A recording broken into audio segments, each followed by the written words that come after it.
Hemos determinado las funciones, hemos determinado los fallos, hemos determinado los modos de fallo. Nos queda ahora el siguiente paso, que es evaluar la criticidad de cada uno de los modos de fallo que nos han salido.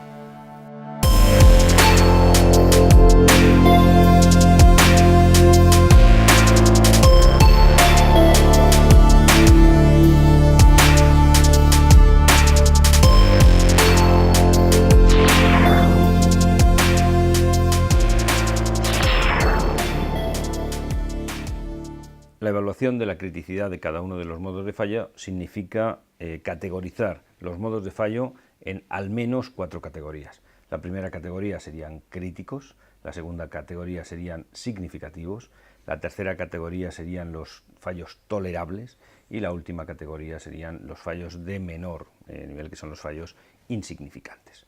Con estas 4 categorías, algunos autores prefieren alguna categoría más, pero con estas 4 categorías nos podemos defender muy bien, podemos clasificar muy bien los diferentes modos de fallo que nos han salido y podemos llegar a consecuencias muy interesantes en cuanto a qué medidas preventivas son las que vamos a tener que necesitar. ¿Cuáles son los criterios para categorizar los fallos en críticos, significativos, tolerables o insignificantes? Vamos a utilizar 3 criterios. Según vemos aquí, en esta página de nuestro manual de RCM, lo que vemos es que tenemos 3 tipos de criterios que vamos a utilizar. El primero es la evidencia del fallo, el segundo es la consecuencia o gravedad del fallo y el tercer criterio es la probabilidad de que el fallo ocurra. En cuanto a la evidencia del fallo, vamos a dividir los fallos en 2 tipos, los modos de fallo, perdón, en 2 tipos. Modos de fallo ocultos, modos de fallo visibles. ¿Qué son modos de fallo visibles? Son aquellos que un operario en condiciones normales, sin aplicar ninguna técnica especial, simplemente utilizando sus sentidos, puede detectarlos. ¿A qué vamos a llamar un modo de fallo oculto?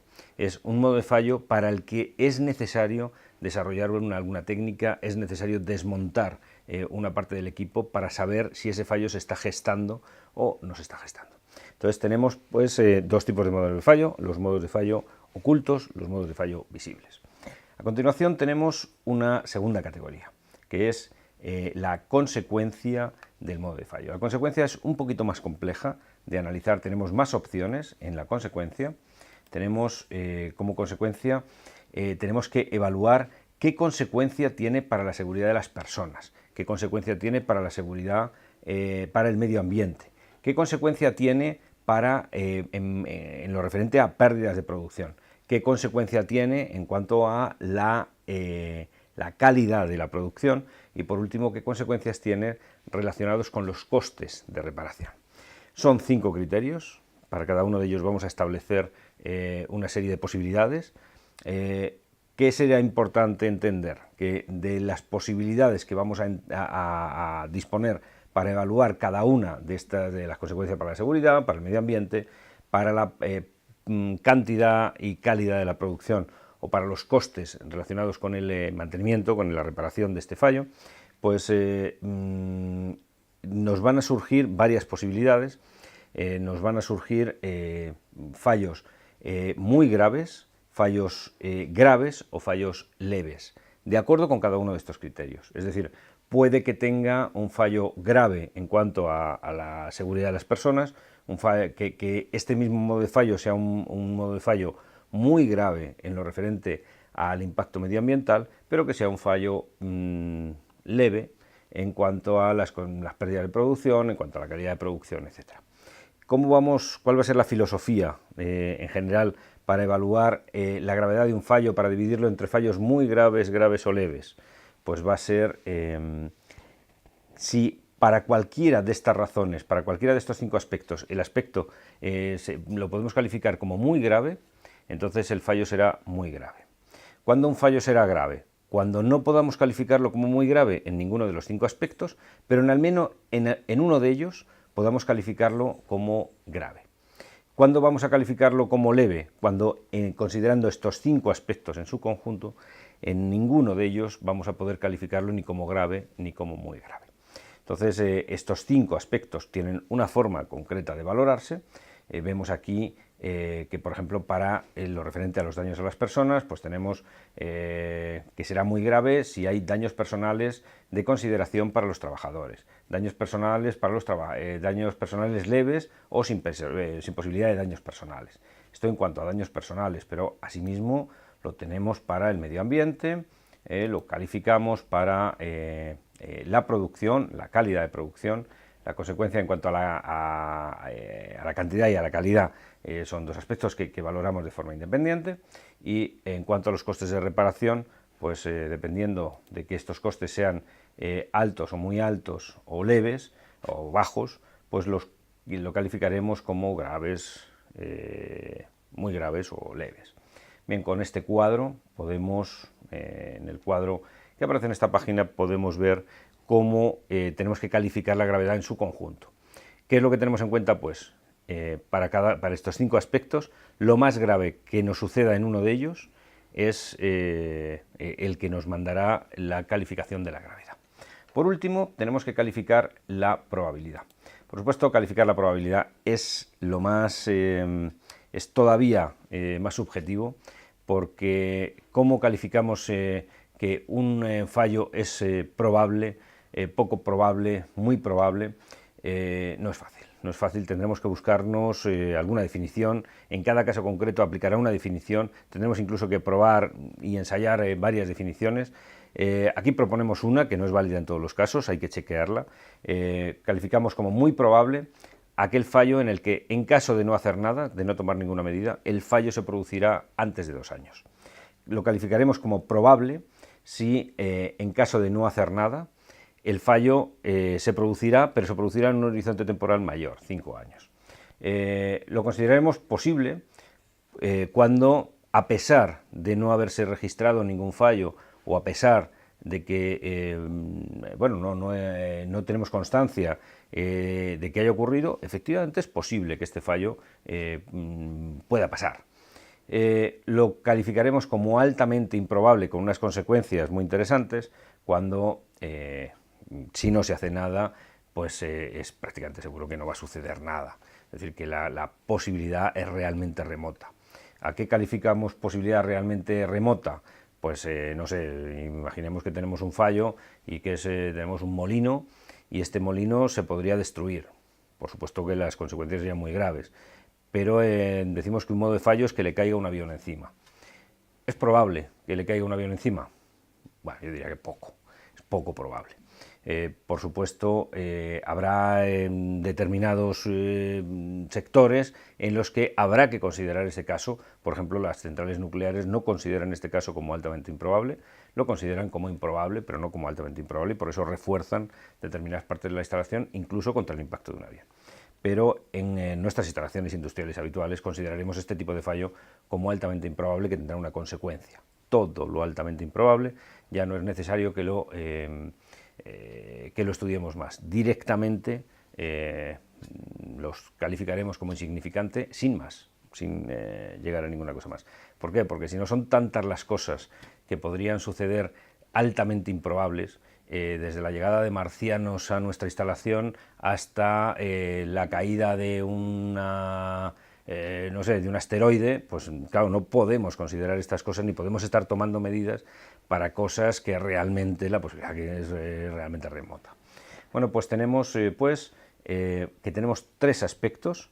¿Cómo tenemos que combinarlos ahora? Tenemos aquí nuestra tabla de combinación, de la matriz de evaluación de fallos. Si calificamos la probabilidad y la gravedad, encontramos que un fallo posible pero grave será un fallo tolerable, pero en cambio un fallo posible pero muy grave es un fallo que vamos a considerar como fallo significativo.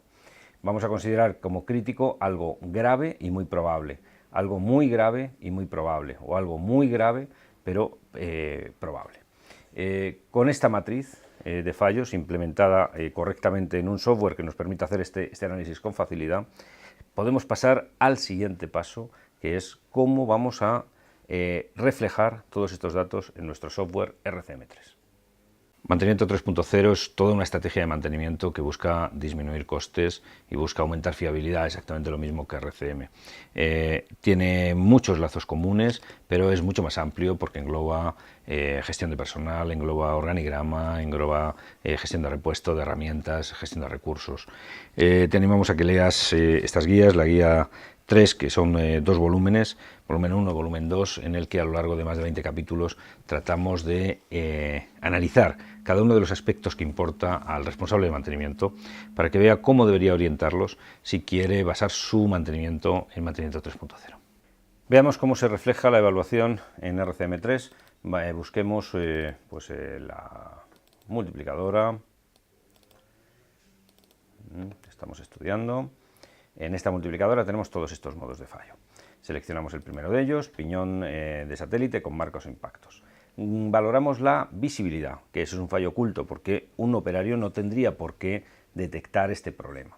La gravedad, ¿qué es la gravedad? La gravedad significa que el fallo no puede provocar daños personales, no provoca un impacto ambiental negativo, no provoca defectos en la calidad del producto. Por supuesto, en el tema de energía eléctrica no hay kilovatios buenos y kilovatios malos. En cuanto a la cantidad de producción, el fallo puede afectar levemente al plan de producción, pero el coste de reparación de esa multiplicadora con dientes dañados es un coste muy elevado. Al tratarse de un coste muy elevado, y aunque en todo esto nos ha salido leve, el hecho de que sea un fallo oculto eleva la criticidad del fallo en una unidad. Entonces, ¿qué ocurre con los piñones que están marcados, con la posibilidad de que se marquen los piñones en una multiplicadora? Por supuesto, nuestro fallo va a salir crítico. Con esta misma lógica, categorizamos el hecho de un eje deformado, de nuevo también nos sale crítico. Aquí tenemos las diversas opciones, en cada uno de ellos debemos elegir la opción que más se parezca a lo que estamos buscando, siempre teniendo en cuenta que es posible que estas frases haya que adaptarlas ligeramente. E incluso en la probabilidad, pues eso es muy seguro que haya que adaptarlas a cada caso concreto. Bueno, pues aquí nos ha salido crítico, vemos en cada uno de ellos cómo tenemos que ir seleccionando el fallo. Veamos, por ejemplo, rodamiento lento, gripado o bloqueado. Si ese rodamiento se hubiera gripado o bloqueado, el fallo sería visible. En cuanto a la seguridad, no puede provocar daños personales, no puede provocar un impacto ambiental negativo, no provoca defectos en la calidad del producto, pero afecta gravemente al plan de producción y el coste de reparación es muy elevado. La probabilidad de que esto ocurra, bueno, si no se hace nada, es decir, si ni siquiera se lubrica, pues es probable que este fallo ocurra antes de 5 años. Pedimos valorarlo, guardamos y ya tenemos valorado este fallo. Esto mismo tendríamos que continuar haciéndolo en cada uno de los fallos. ¿Cuánto se tarda en valorar un fallo? Pues apenas un par de minutos, con lo cual valorar 100 fallos, pues podemos entender que en 2-3 horas podemos tener valorados todos los fallos que afectan a un equipo. Hemos visto en este vídeo la importancia de valorar la criticidad. ¿Por qué queremos valorar la criticidad? Recordemos, queremos valorar la criticidad porque a la hora de adoptar medidas preventivas no podemos adoptar medidas preventivas de alto coste para averías insignificantes o para averías tolerables. En cambio, podemos aplicar cualquier medida de cualquier coste para fallos que consideremos críticos. La evaluación de la criticidad, por tanto, es un aspecto muy importante dentro del análisis RCM. Veamos ahora el último capítulo, que se refiere a la adopción de medidas preventivas acordes con la criticidad de los fallos y acorde con la evaluación de la criticidad que hemos hecho en el paso anterior. Para ello, pincha aquí.